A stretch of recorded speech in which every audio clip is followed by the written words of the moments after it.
Hey everybody, welcome to Men's Mental Health. I'm Dr. D, and today we're going to be going over the bipolar disorders.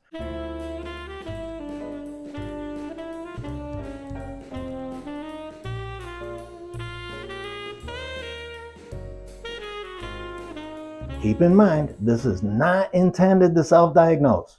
If you, friend, family member is going through some of these things, please get that professional help. Encourage them to get the professional help that they need.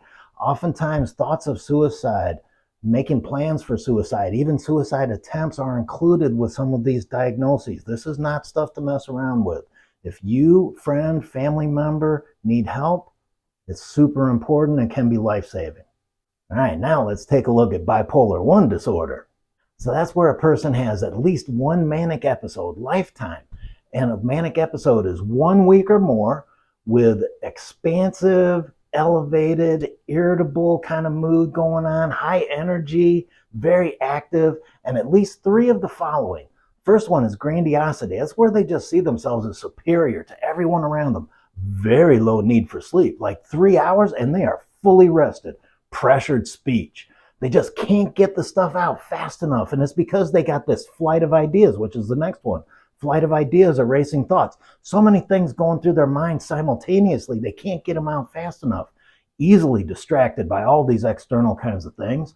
Very high goal-driven behavior, but the goals only make sense to themselves, not to other people. Or they're acting on things that are non-goal directed and just wasting their time. But it's very high in their minds, very high productivity. And then last one is high risk behavior. So sexual promiscuity, getting into drugs and alcohol, going on spending sprees, wasting money, frivolous investments. So that risky kind of behavior. So those are the characteristics that fit into that manic episode. It's got to be for 1 week. And now you got bipolar I disorder. Next up, bipolar II. So now you have what's called a hypomanic episode.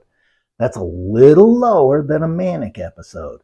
And it only requires 4 days. So you still have that elevated, expansive, irritability kind of things going on, high energy, a lot of activity going on.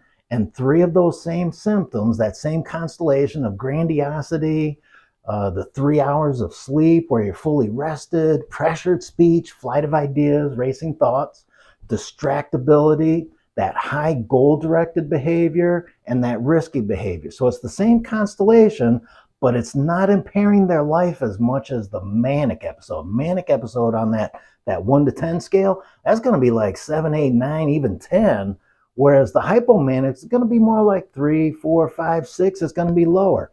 It's not going to cause the same level of impairment, and there aren't any psychotic features. The manic episode might have psychotic features. Additionally, the manic episode might require hospitalization. So the manic is way more severe. Another thing, depression can be associated with the bipolar I, but a major depressive episode must be part of bipolar II. Like with the depressive episodes, the severities can be mild, moderate, severe with psychotic features for the bipolar I. Then how we delineate is the number of symptoms, how much of an impairment it's having on the person's life. So there are different ways that we look at it to determine the severity. Last thing on these 2 disorders is that there can be a variety of different ways that these episodes play out. So a person with bipolar I could have a manic episode, a hypomanic episode, a major depressive episode. They could have one of those episodes with what's called mixed features, where they're having some of the opposites simultaneously. So it can play out and get mixed up in all sorts of different configurations.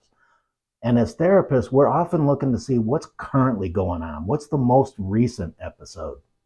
Now, last one for the mood disorders. This one is called cyclothymic disorder. If you remember from the depressive disorders, there was one called persistent depressive disorder or dysthymia. Well, this is the bipolar side equivalent to that one. So you got to have 2 years or 1 year if the person is under 18, 2 years of a numerous number of hypomanic to depressive kinds of situations, never go into a full-blown episode in either one of those. So all that constellation of symptoms, they're not meeting all of that criteria. Typically it starts in adolescence on up to mid-20s, early adulthood, and these people are at very high risk to at some point get diagnosed with bipolar I or bipolar II disorder. And there are the bipolar disorders, everybody. Bipolar I, bipolar II, and cyclothymia. I hope this is helpful for you. Remember, this is not intended to self-diagnose. If you, friend, or family member are experiencing these things, get the professional help or encourage that person to get the professional help they need, because suicidal ideations, suicide plans, suicide attempts can be associated with these diagnoses. It's not something to take lightly. I'm Dr. D. This is Men's Mental Health. I want to thank you for joining me, and I'll see you next time. All right, so thank you for joining me today, and I appreciate you taking the time. If you like this, please hit subscribe, like, and if you have ideas of things you want to hear about in the future, please let me know. One thing, keep in mind, this is not therapy itself. These are tools, techniques that therapists often use. And if you find that you need some help, you're struggling with some things, check in the description of steps to do, because if you need therapy, help is out there.